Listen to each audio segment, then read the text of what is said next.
It's just the truth, and the reality is that had there been these horrible things, and had there been these horrible text messages, had there been this horrible information, that stuff would have been put out there. Think you knew the real Blake Lively? Think again. Bryan Freedman just unleashed bombshell revelations that ripped the curtain back on what's really been happening behind the scenes, and Blake can't hide anymore. Her team is scrambling in full-blown damage control. We've all admired her flawless red carpet looks and carefully curated Instagram life, but Friedman's disclosures have shattered the illusion. This isn't just a minor PR hiccup. The only question now is not if Blake's career will suffer, but how much it will unravel. Well, my frustration here is this monetizing of Justin and everything and the booze and all of it. She'll make all the money and then complain. Where it's like, really? Why don't you actually complain before the movie comes out?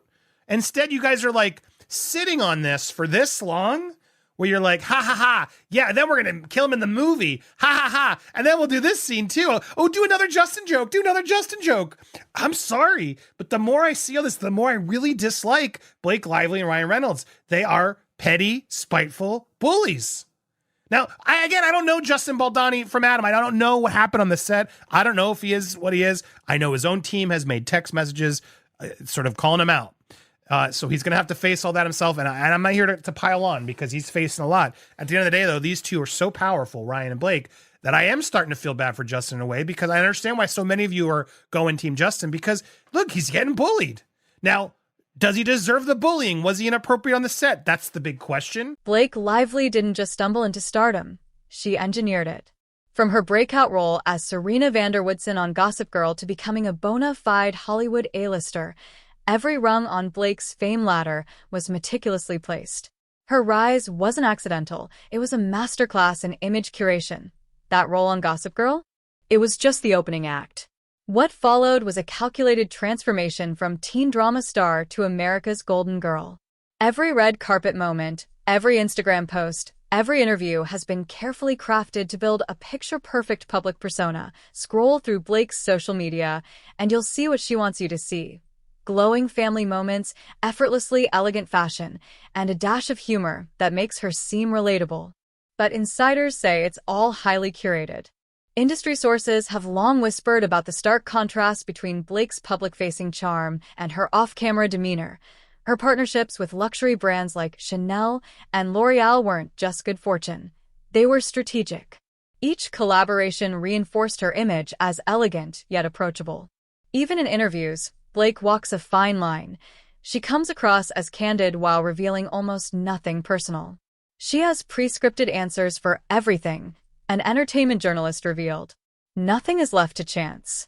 Perhaps her most effective PR move has been the way she's handled her family life. From her secret wedding to Ryan Reynolds to her headline-making pregnancy reveals, every major milestone has been unveiled on her terms, often at high-profile events to maximize media buzz. She's never relied on traditional press releases. Instead, she's turned personal moments into headline gold. Her inner circle, too, has been strategic. Befriending Taylor Swift and becoming part of her elite squad of A-listers gave Blake an immediate cool girl stamp of approval. Connections with celebrities like Gigi Hadid and other Hollywood fixtures weren't just friendships. They were image endorsements, leveraged perfectly. What's truly remarkable is how Blake managed to sidestep scandal for so long. While many stars regularly grapple with damaging press, Blake's team has maintained a stranglehold on her narrative. When negative stories surfaced, they were swiftly buried, often eclipsed by conveniently timed feel-good content. Her team doesn't just manage crises, said a PR veteran. They erase them. Still, cracks in the perfect facade were beginning to form. Crew members had quietly shared tales of diva-like behavior, grumblings that were easy to dismiss as isolated incidents. "There's Blake for the cameras," said one former assistant. "And then there's the Blake the crew knows. They're not the same person." For years, those whispers were ignored, until now. Assumption is that they're going to probably take some legal actions that are beyond the bounds of decency, and we'll see if they can try to avoid a deposition. How could they do that if there's relevance? I'm going to object and order the witness not to testify. You're not his lawyer. You're his friend. Jeez. Mark is usually my lawyer, though. I'm working here, guys. I mean, come on. I know you're working. So am I. So there you go. So am I. Bryan, I have a question, and you don't have to answer it if you think it skirts it. We were talking early on that when Judge Lyman came out yesterday on the record, so I'm not trying to influence anybody or get anybody sideways. He had mentioned that he was not inclined to order compliance with the New York rule. But that because stipulation of the parties, he had reconsidered. Do you want to describe what that means? Because we took a flyer, and I want to make sure we got it right. Look, I think that every lawyer intends to follow the professional rules of conduct, and that's there's been every intention to do that in this case, and we believe we've followed the professional rules of conduct, and the professional rule of conduct at issue, talks about an exception. And that exception is when your client is prejudiced by, public information that's not generated by you, but in fact generated by a third party or the other party. And all we're trying to do is have a fair process. That's all. I got to tell you, I have covered so many cases. O.J. Simpson case was my life for a long, long time. And Rodney King was my life. And every day, both sides tried to prejudice the jury pool. And ultimately, it didn't matter. And that's what lawyers do anyway. They're not there to say, I'm just going to be a straight shooter. They're advocates. The idea that you can taint a jury by holding a news conference and talking about a text, to me, is so ridiculous. And you look at O.J. Simpson, and, I reported every day there was blood going from the bodies to his bathroom, and he was acquitted. So the idea that a jury is somehow going to remember what Bryan Freedman or the other side said, a year before a trial, to me is just, I think the rule is stupid. Both of you guys represent a lot of famous people, and that trials are kind of two-pronged. One, you want to win the case that's before you, but then you want to make sure that the person's life is okay once the trial is over, and that they still have a career, and they can make money, they can support their family. And that element is what lawyers do outside the courtroom. And so I always thought when judges say, no, muzzle yourself, they're not allowing you to fully represent a client. I don't think that's what the judge is saying at all, is muzzle yourself. I think the judge is really saying, act in accordance with, professional, the professional rules. But what does that mean? What does that mean? I think it means that if there's prejudice for client as a result of something that you didn't cause, that was caused by someone else or something else, that you are allowed to put forth evidence to make sure that that prejudice is remedied. The whispers about Blake Lively's real personality were no longer just industry gossip. They exploded into headline news the moment Bryan Freedman stepped into the spotlight. Freedman, one of Hollywood's most formidable attorneys, didn't just make noise. He dropped a bombshell. In an industry where perception is everything, Blake, once the queen of image control, suddenly lost her grip on the narrative she had so carefully curated for over a decade. This wasn't just any lawyer issuing a press release. Bryan Freedman is a legal powerhouse, the man celebrities call when reputations, careers, and fortunes are on the line. His client list includes the likes of Megyn Kelly, whom he helped exit NBC with a $69 million settlement, and Kevin Spacey during his highly publicized misconduct cases. When Freedman speaks, Hollywood listens, and this time, the entire industry was all ears. The statement dropped on an otherwise uneventful Tuesday morning. Within minutes, phones at TMZ, Variety, and Deadline lit up with notifications. Social media caught fire. Entertainment insiders described the moment as an earthquake, sending tremors through agencies, studios, and PR firms scrambling to reassess their ties to Lively. In his scathing statement, Freedman accused Blake of systematic manipulation of colleagues and a pattern of misrepresentation regarding on-set dynamics. But the most damning allegation? That Blake had fabricated complaints against male colleagues. Retaliation, Freedman claimed, for their refusal to comply with her escalating demands. He cited documented instances of her allegedly threatening to make things difficult for directors who challenge her creative authority. "I have represented multiple clients who have worked with Ms. Lively," the statement read. "The pattern is consistent and deeply troubling. She fosters toxic work environments while positioning herself as the victim." Sources close to Freedman revealed he had been quietly gathering testimony for months. What finally pushed him to go public was a string of resignations from Blake's most recent film. 3 production assistants reportedly quit in 1 week, all citing intolerable treatment from the star. That was the breaking point. What separates this from typical celebrity scandal fodder is the legal gravity behind Freedman's words. "This isn't hearsay or social media speculation," explains entertainment attorney Sandra Ross. "When someone of Freedman's caliber puts something like this in writing, it means the evidence is credible and can survive legal scrutiny. That's why this statement is so damaging." The reaction from the industry was immediate. 3 major fashion brands that had been in active talks with Blake's team abruptly went silent. A prominent director, who had reportedly been considering her for a leading role, issued a public statement announcing they were exploring other casting options.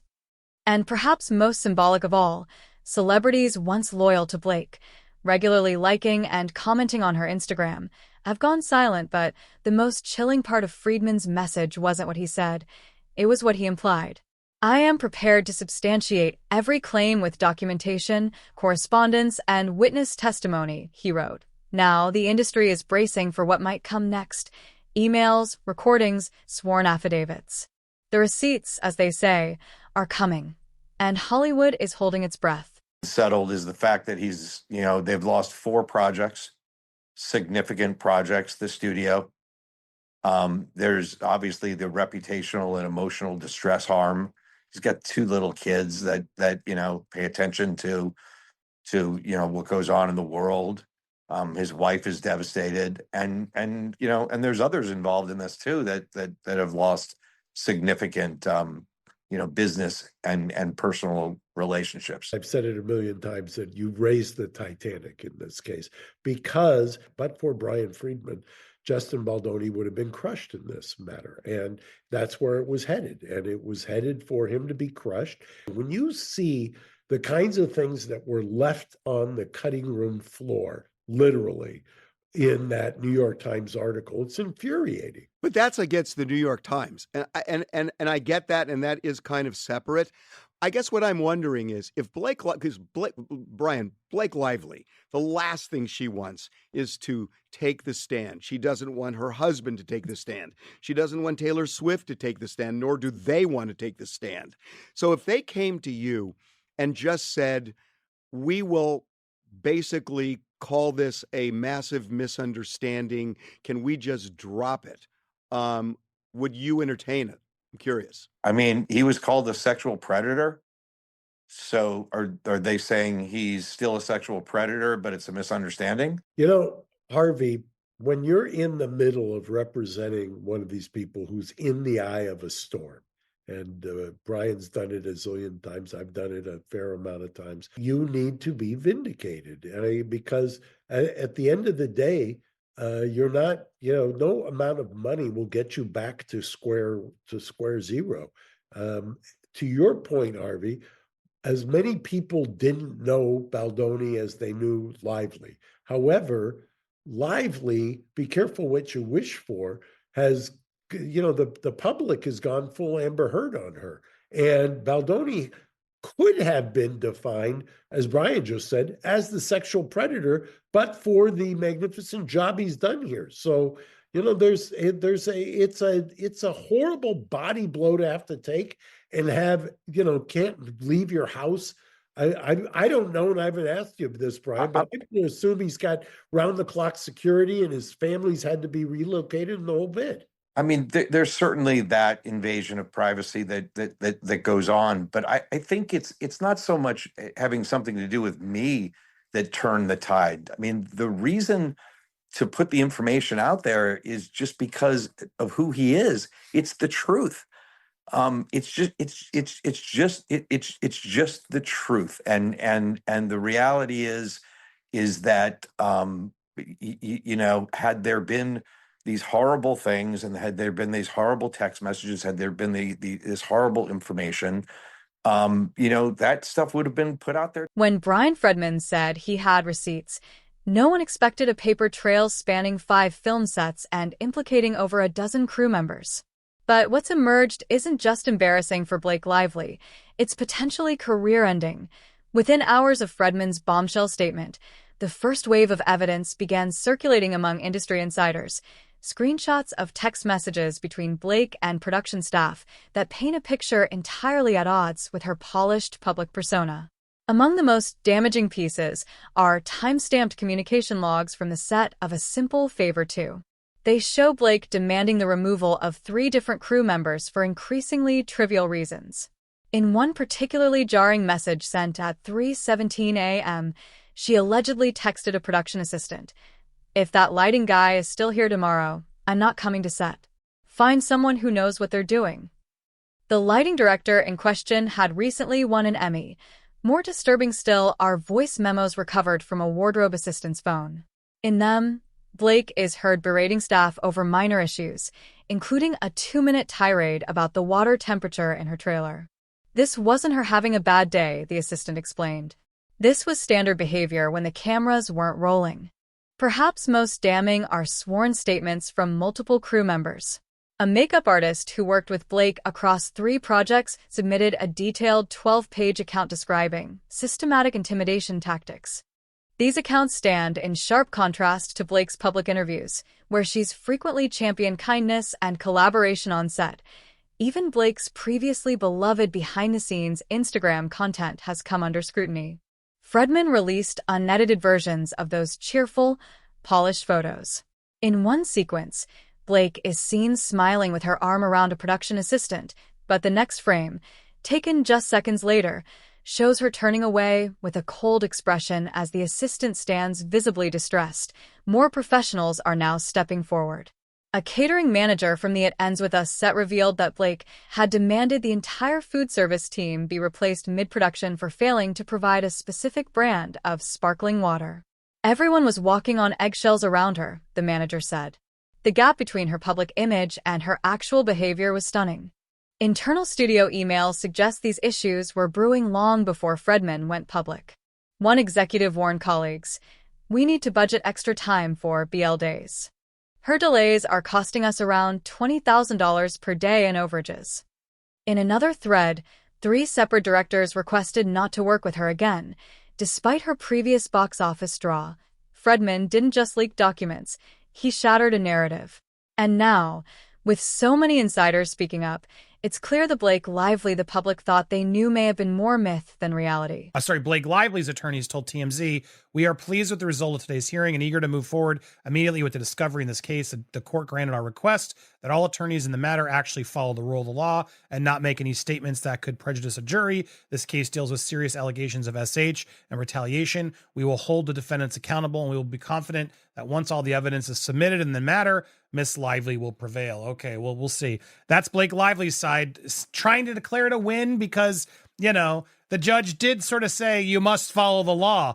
But Justin Baldoni's team clearly also declaring the win, as TMZ is also reporting it, scored a legal win because there was no gag order placed. That's what Blake Lively was trying to do. Blake was also trying to not have this lawyer, Bryan Freedman, depose her, and she lost that as well. So while they're spinning it in their favor, yes, Bryan's got to be a little bit more careful. Clearly, he's still out there making statements, just like Blake Lively's team is doing. He doesn't seem to be releasing anything else, and I suspect we're going to start getting less from this side as evidence and filings go. As those damning emails made their rounds through Hollywood's inner circles, Blake Lively wasn't just witnessing her career unravel. She was scrambling behind the scenes in what may be one of the most desperate damage control efforts ever mounted by an A-lister.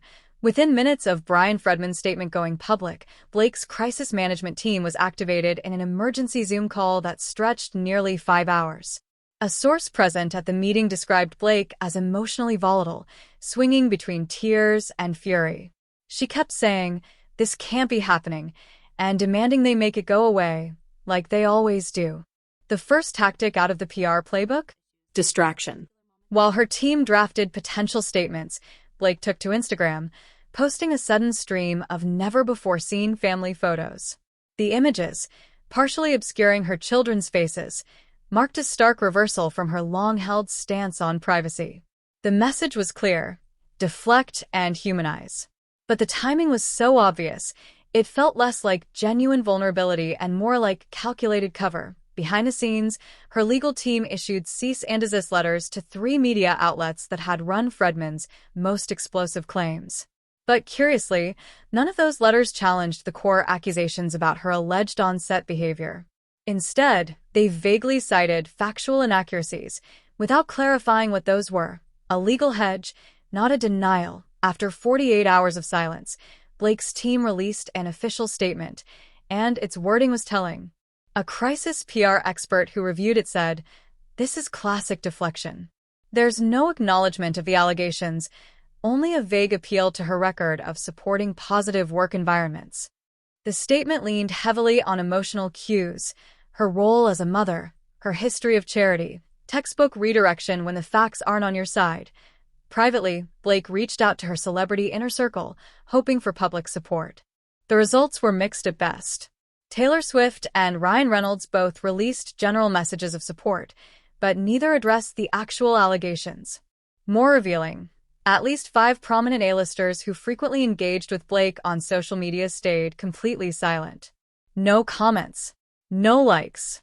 Radio silence, perhaps the most ill-advised move, came when Blake's team tried to leak counter-allegations against Freedman, insinuating ulterior motives.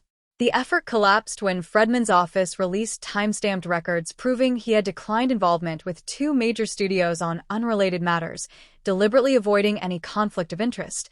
But the real takeaway isn't what Blake did, it's what she couldn't do. For the first time, her team was powerless to bury the story. As one veteran publicist explained, Blake's team used to rely on close relationships with media outlets to quietly kill negative stories. But this time, Freedman came with too much evidence and too many voices willing to go on record. No carefully curated photo op can outshine documented truth. And for Blake, that's the harshest reality of all. Is sexually harassed. You don't make fun of Justin Baldoni. You don't make fun of the situation. You take it very seriously. You file HR complaints. You raise the issue, and you follow a legal process. What you don't do is mock the person and turn it into a joke. There's no question it relates to Justin. I mean, anybody that can watch that, the hair bun, the comment about the pregnancy. I mean, it's pretty obvious what's being done. But again, like if somebody is seriously sexually harassed, you don't make fun of it. It's a serious issue. The documentation may be damning, but in Hollywood, it's who stands beside you when the cameras stop rolling that truly matters. For Blake Lively, the most chilling aspect of this scandal isn't just the trove of evidence Bryan Freedman revealed. It's the deafening silence from those who once called her family. The industry's cold shoulder has arrived, and it's more brutal than even Blake's worst-case scenarios. The same Hollywood machine that once catapulted her to stardom is now treating her like radioactive material. In entertainment, perception is everything, and no one wants to risk being linked to damaged goods. Sources close to 3 major streaming platforms confirm that Blake's name has been quietly removed from consideration for upcoming romantic comedies and dramas, roles that would have been hers without question just weeks ago. There's a difference between standing by someone during a misunderstanding and aligning with someone who's been exposed, one veteran casting director said anonymously. Right now, attaching Blake's name to a project is seen as bringing unnecessary baggage. Studios loathe uncertainty, and even more so, controversy that threatens to overshadow their content. Social media is telling its own brutal version of events. 7 celebrities who were once regular fixtures in Blake's Instagram comments, all hearts and gushing praise, have not only gone silent, but subtly distanced themselves through calculated unfollows and quiet disengagements. Industry watchers point out that within just 72 hours of Freedman's statement, Blake lost over 15% of her verified followers, a staggering drop that suggests her fan base is reevaluating its loyalty. Even more telling are the whispered conversations at Hollywood's power lunches. I've sat at 3 different tables this week where execs were openly discussing their Blake problem, reveals an agent whose clients previously worked with her. They're calculating exactly how far they need to distance themselves. One producer was blunt. "We need to quarantine her from our upcoming projects until we see where this lands." That's how deep the fear runs. Fear of brand contamination by association. Perhaps most damning of all is the quiet exodus of behind-the-scenes talent. 4 high-profile stylists, makeup artists, and photographers who were once staples of Blake's glam squad have suddenly found their schedules too full to accommodate her appearances. These are the professionals who make celebrities shine, and even they no longer want to be within her orbit. The financial impact is already hitting. 2 major luxury beauty brands that were finalizing multi-million-dollar endorsement deals with Blake have abruptly paused negotiations. They're watching to see if more comes out, a marketing executive close to the talks explained. But honestly, they're already meeting with other celebrities. Trust is currency in Hollywood, and Blake's stock has nosedived. Even her in-progress projects are feeling the tremors. Production meetings for her next film are reportedly consumed by discussions on how to minimize her promotional role. They're literally planning how to market a Blake Lively movie without prominently featuring Blake Lively, said a production assistant who overheard internal strategy sessions. That's how deep the concern runs. Not about her performance, but about public perception. And in this town, perception is everything. We really respect Judge Lyman, and we're really looking forward to moving the case along as quickly as possible. Our clients are devastated and want to move the case along as quickly as possible. And we just couldn't be more pleased with how the case was handled today, how it was managed. And we're going to move as quickly as we possibly can and prove our innocence in a world where sometimes people judge you before they give you a chance. And we're going to change that. Thank you. And just like that, the curtain has fallen on Blake Lively's carefully curated Hollywood fairy tale. What took years to build unraveled in days under the weight of Freedman's revelations. This isn't another fleeting celebrity scandal that can be patched over with a polished Instagram apology or a high-profile charity gala. The damage is deep and irreversible. What's most striking? Hollywood is watching closely. Executives are reevaluating the glossy facades of their stars, wondering who else might be concealing damaging truths behind flawless smiles. Whispers have already begun, with insiders predicting a wave of preemptive image cleanups and quiet PR maneuvers. Unlike scandals that fade with the next trending headline, this one carries a disturbing sense of permanence. The scope and clarity of the evidence against Blake have reshaped her image beyond repair. Directors will hesitate to cast her. Brands will reconsider partnerships. Audiences will no longer watch her performances without remembering this fall from grace.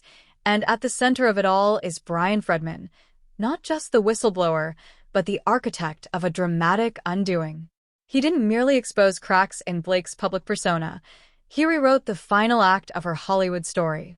Once America's sweetheart, she now stands as a stark reminder. In an industry built on image, truth can be the sharpest undoing of all.